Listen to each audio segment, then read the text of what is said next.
Entonces el día de hoy vamos a hablar de el movimiento en dos dimensiones. Todos pueden ver, ¿verdad? Sí, profe. Listo. Sí, profe. El movimiento en dos dimensiones. Sí, Entonces, profe. ya con este movimiento en dos dimensiones, ya dejamos de hablar de movimiento en una sola línea recta y comenzamos a incluir la posibilidad de movilizarnos a través de todo el plano. Entonces es un movimiento que se puede describir por medio de componentes.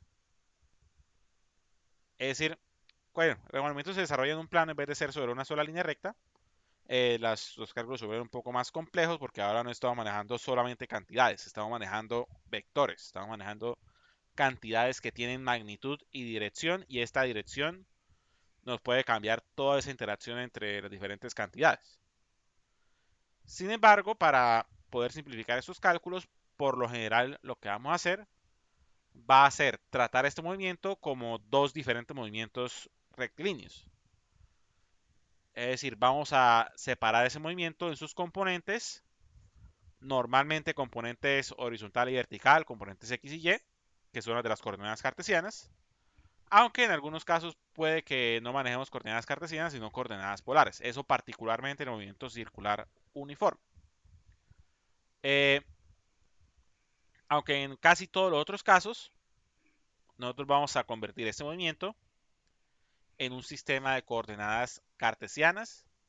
Vamos a separarlo en componentes y vamos a Profe, manejarlo así. disculpe, no he escuchado nada, todo se escucha entrecortado. Pues puede ser problema de internet. Entonces, no sé si todos me escuchan, todos los otros me escuchan. Yo lo escucho bien, profe. Profe, se escucha Igual yo, profe, se escucha bien. entrecortado. Pues puede ser que algunos tengan algún, pues sí, problemas con el internet, que pues entiendo que pues, está la situación que se presenta. Entonces, pues traten de seguir lo que puedan. Si se pierden mucho, pues ustedes saben, yo pongo la grabación después de la clase, ¿listo? Entonces, el movimiento en dos dimensiones es el movimiento que se desarrolla en un plano en vez de sobre una línea recta. Y es un movimiento que se puede describir por medio de componentes empleando un sistema de coordenadas apropiado, que pueden ser coordenadas cartesianas o las coordenadas polares.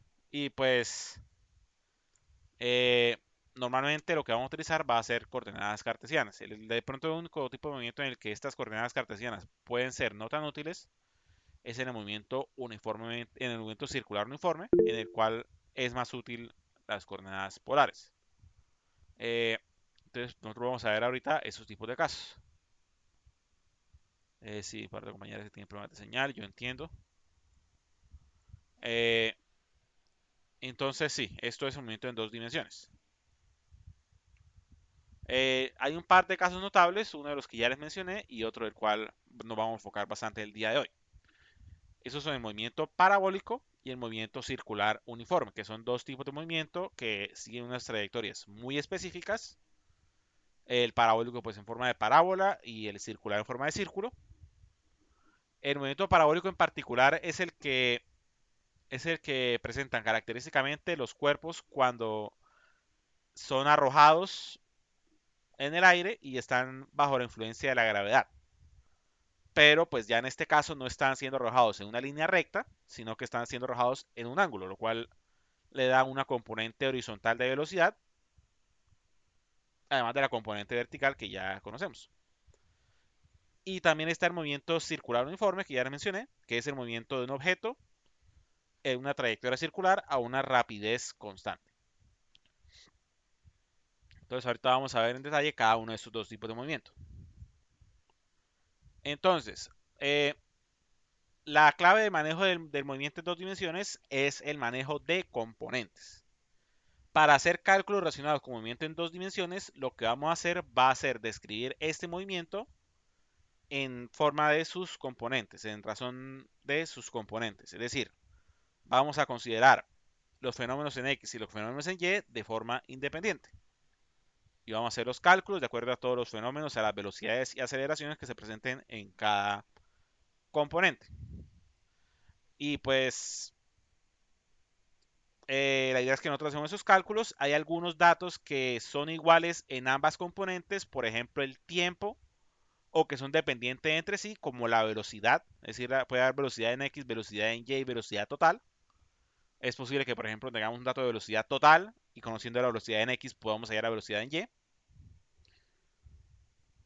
Entonces, esos datos que se pasan de un tipo de componente a otro tipo de componente nos pueden servir también para deducir más información sobre un sistema de 2 dimensiones.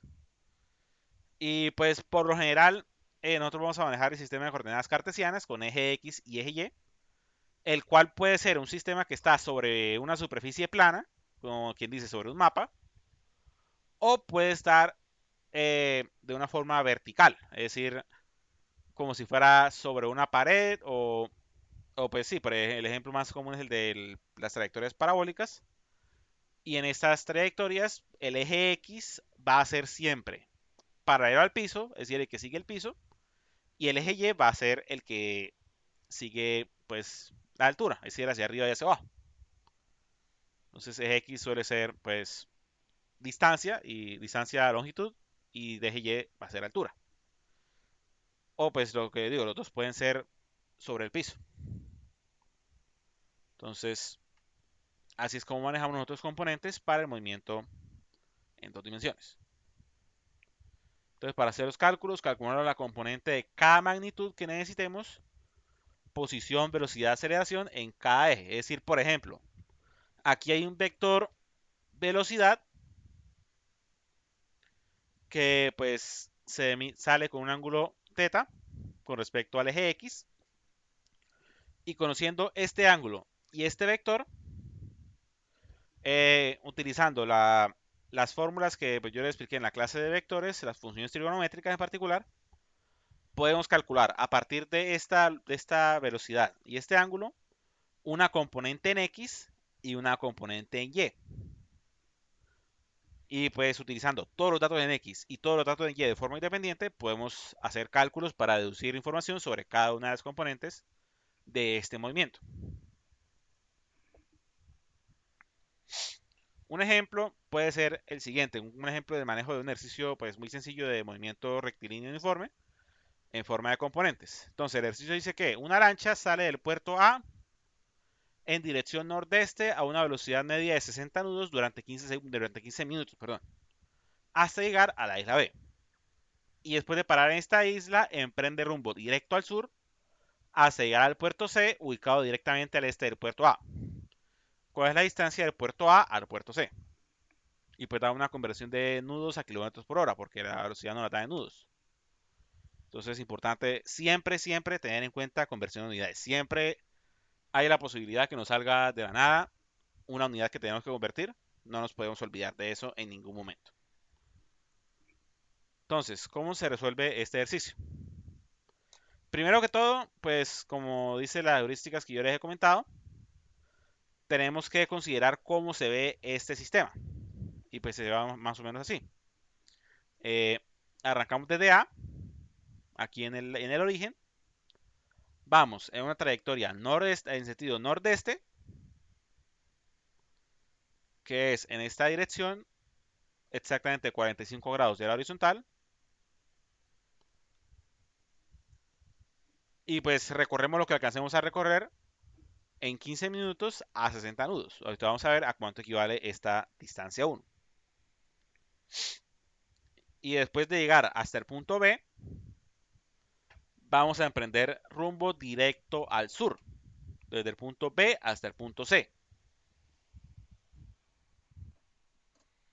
Y pues la idea es que el punto C sabemos que está directamente al este de A.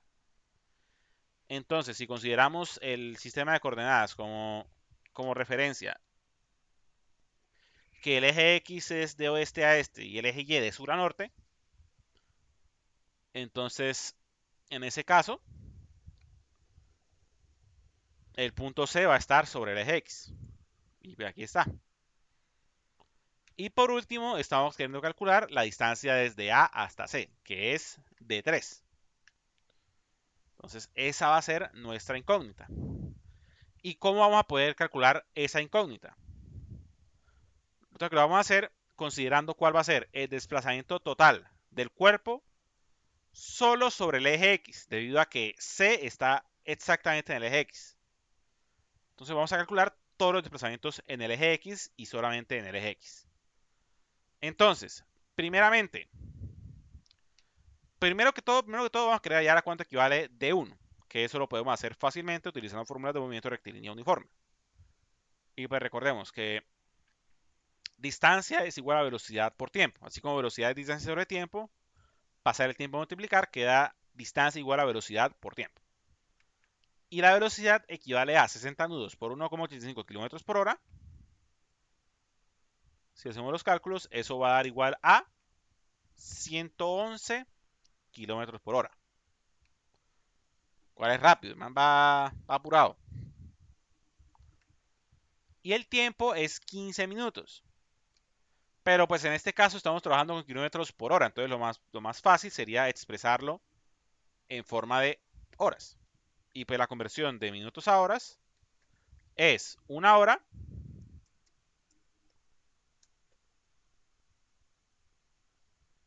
...60 minutos.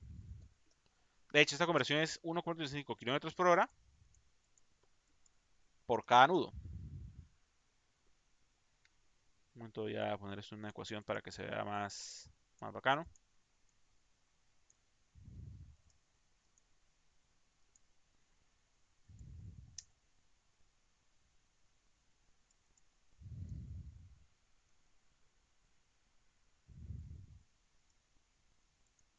Y esto también.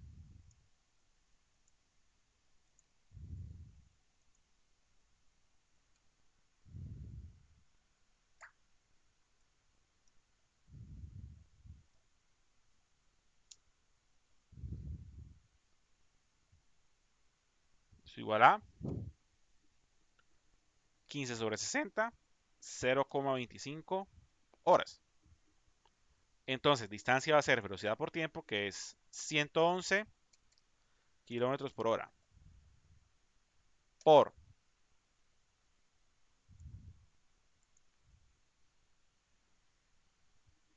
0,25 horas.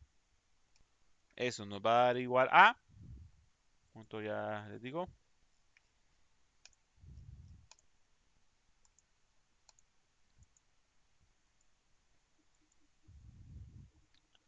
27,75 kilómetros de distancia. Todos pueden ver la diapositiva, ¿verdad? No se quitó. Aquí estoy cambiando de diapositiva, ¿verdad? Sí.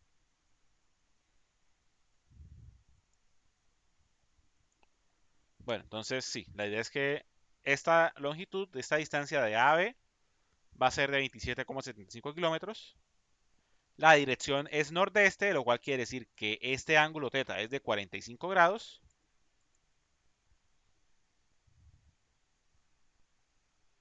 Y pues ahora vamos a ver cuáles son los componentes X de cada desplazamiento.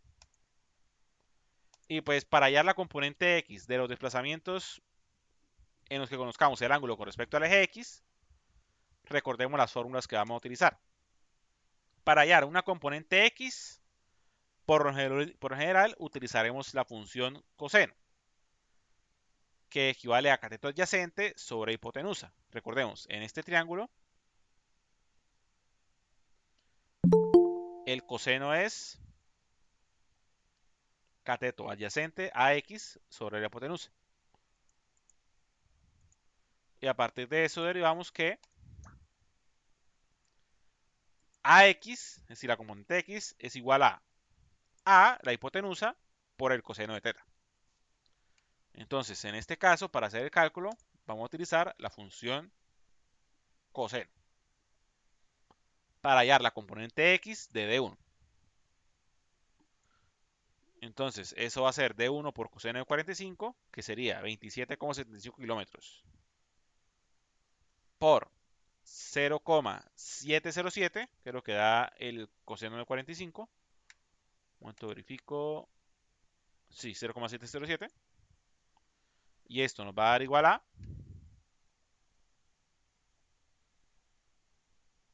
19,62 kilómetros.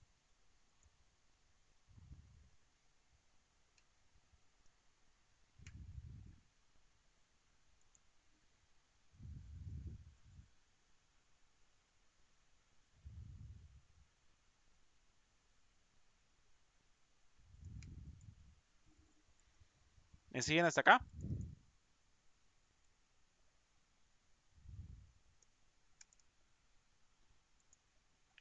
Ahora, con esto hallamos la componente x de este desplazamiento 1. Ahora, en el desplazamiento 2, ¿qué componente x habrá? Es decir, ¿qué tanto se habrá movido al este o al oeste? Resulta que en este movimiento se movió directamente hacia el sur. Y si se movió directamente hacia el sur, no tiene componente este ni oeste. Entonces, la componente x de D2 es igual a 0. Por lo cual el movimiento de AC, que es el movimiento total en x, va a ser igual a D1x más D2x, que es igual a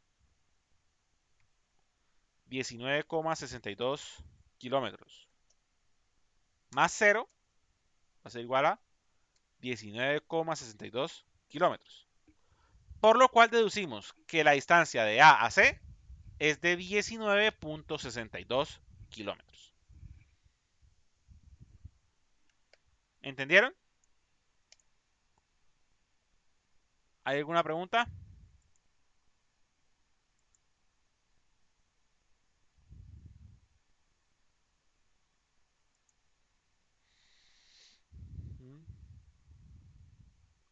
Un momento.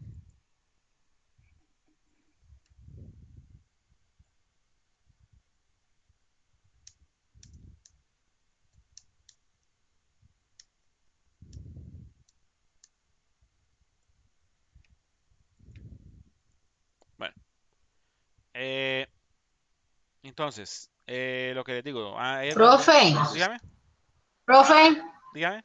disculpe, es que no entendí esa parte ¿Cuál? de donde coseno y Ah, seno, ¿de dónde creo que salió fue esto? coseno, sí. Bueno, es decir, Sí, señor. eso, ¿ustedes se acuerdan de la clase de vectores? Que nosotros, no me acuerdo si la vimos o si fue que la grabé. Sí, profe.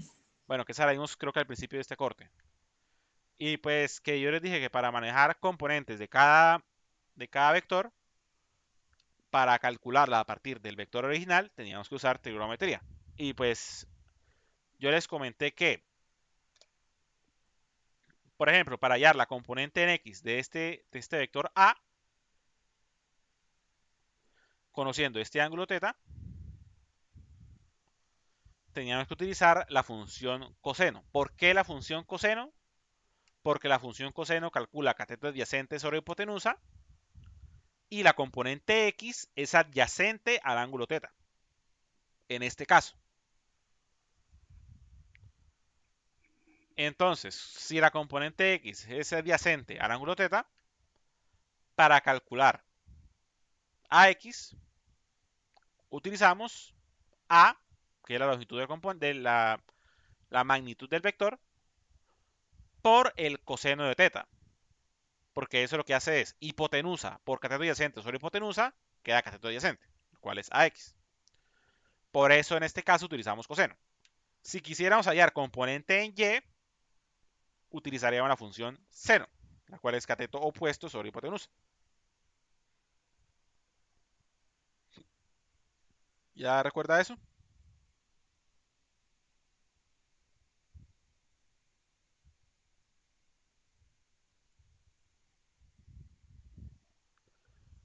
Bueno, entonces, pero recuerden, siempre traten de hacer el dibujo y asegurarse de que si van a utilizar coseno, que estén haciendo coseno sobre un cateto adyacente, sobre este, por ejemplo, aquí AX. Es decir, que sea coseno para calcular un cateto adyacente, no para un cateto opuesto. Para un cateto opuesto utilizan seno. Entonces, en este caso, como estamos utilizando el cateto adyacente a este ángulo θ, vamos a utilizar la función coseno. Entonces, este componente x es d1 por el coseno de 45. Utilizando una calculadora puedo encontrar que el coseno de 45 es 0,707. Recordemos, 45 grados. Hay algunas calculadoras que solamente aceptan cosenos en radianes, en cuyo caso tienen que hacer la conversión de grados a radianes, me refiero. Y pues sí, la idea es que en este caso da 0,607 multiplicado por 27,75 da 19,62 kilómetros, que es la componente x de A, del vector distancia, digo. Del vector, sí, distancia de AB, distancia 1. Y después vimos que el vector de distancia 2, es decir, de B a C, en el eje X equivale a 0. No tiene componente en X. Por lo cual, la longitud del movimiento de B a C es de 19,62 kilómetros. ¿Estamos claros?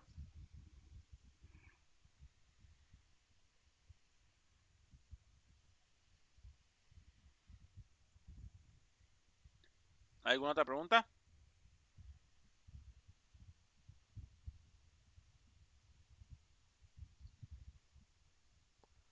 ¿Alguna otra inquietud? ¿Algo más que quieran saber? Profesor, pero ¿cómo puede ser la distancia de B a C 0? En el eje X, ojo.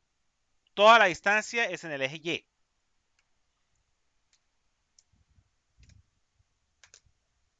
Es decir, en el eje X no cambió la posición al pasar de B a C, pero en el eje Y sí cambió desde B hasta acá. Es decir, todo el desplazamiento en ese caso se realizó sobre el eje Y. En este caso, de 2Y, pues sería igual a 2.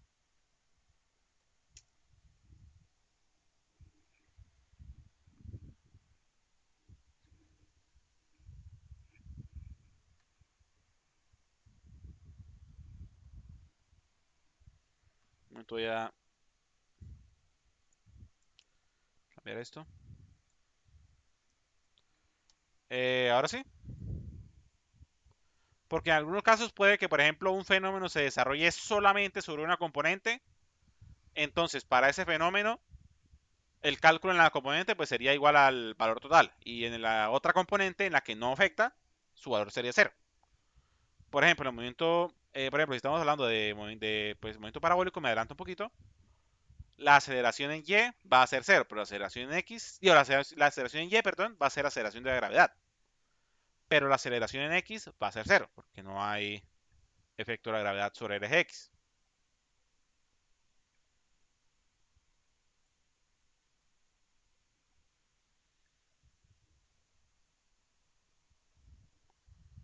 ¿Ya está más claro?